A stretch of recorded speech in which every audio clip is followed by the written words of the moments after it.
हिजो हामीले एडिट मेनुको बारेमा पढ्यौँ हैन। आज हामीले सिकौँ इमेज मेनुको बारेमा। इमेजमा त्यति धेरै अप्सन छैन हामीले सिक्नुपर्ने। सुरुको एउटा मोड भन्ने अप्सन पढ्नुपर्ने हुन्छ। त्यसपछि एडजस्टमेन्ट भन्ने एउटा अप्सन छ, त्यो पढ्नुपर्ने हुन्छ। अनि डुप्लिकेट, अर्को पढ्नुपर्ने हुन्छ एउटा इमेज साइज, अर्को चाहिँ रोटेट।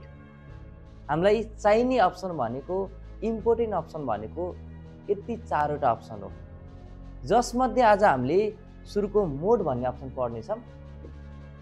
मोड भन्ने तपाईँहरूलाई मैले पेज सेटअप गर्दाखेरि पनि सिकाएको थिएँ सायद। जस्तो कि पेज लग्दाखेरि कन्ट्रोलसँग एन प्रेस गर्नुहुन्छ अथवा फाइलमा गएर न्यूमा क्लिक गर्नुहुन्छ।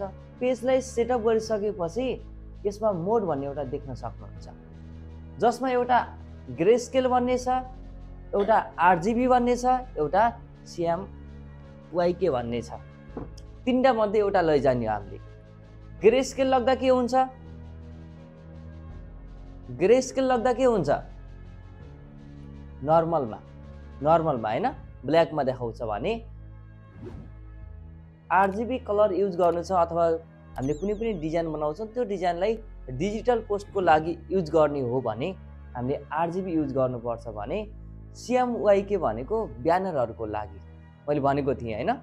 अब पेज सेटअप गर्दाखेरि हामीले यहीँबाट गर्न सक्छौँ, तर कहिले कसो हामीले फोटोहरू एडिट गर्दाखेरि त्यतिखेर चाहिँ फोटो ओपन गरेको छौँ भने इमेजमा गएर मोडमा जानुपर्छ। अहिले मोड भन्ने अप्सन खुलेको छैन, हामीले यसमा डबल क्लिक गर्न पर्यो। डबल क्लिक गरिसकेपछि कुनै एउटा फोटोलाई ओपन गर्न पर्यो है। हामीले फोटोलाई सिलेक्ट गरौँ, यसरी लार्ज आइकनमा क्लिक गर्नै फोटो सो हुन्छ, होइन भने कुन फोटो ओपन हुन्छ थाहा नै हुँदैन के। त्यही भएर के गर्ने, लार्जमा क्लिक गर्ने, त्यसमा फोटोहरू पनि देखाउँछ। कुनै एउटा फोटोलाई हामीले सिलेक्ट गरौँ।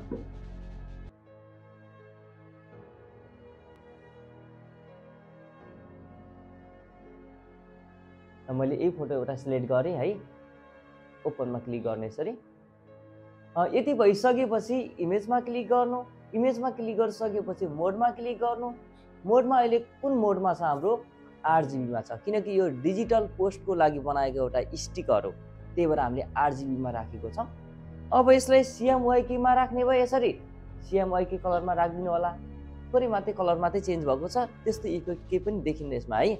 पछि हामीले प्रिन्ट गर्दाखेरि अलिकति इफेक्ट पर्ने हो, होइन भने केही पनि हुँदैन है।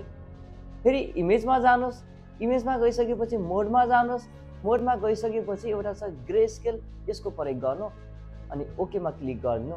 के भयो? सबै ब्ल्याक भयो, नर्मल भयो के, यसमा कुनै पनि कलर छैन।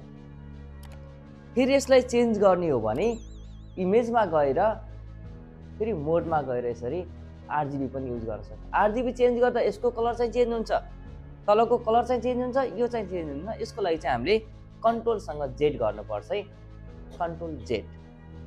बुझ्यौँ नि? भनेपछि इमेजको मोडमा हामीले युज गर्ने अप्सन भनेको कतिवटा रहेछ? तीनवटा, एउटा ग्रेस्केल, एउटा RGB, एउटा CMYK। यति हामीले योबाट चेन्ज गर्न सक्छौँ। अरू अप्सन त्यति इम्पोर्टेन्ट छैन, हामीले पढेनौँ। ल ठिक छ, आज यति गर्नुहोस् तपाईँहरूले। भोलि चाहिँ हामीले एडजस्टमेन्टको बारेमा पढ्नेछौँ। यो एकदमै इम्पोर्टेन्ट अप्सन हो, यहाँबाट हामीले फोटोहरू एडिट गर्न सक्छौँ है। यसको बारेमा भोलि सिकौँला। आजलाई यति नै है। ल प्र्याक्टिस गर्नुहोस्।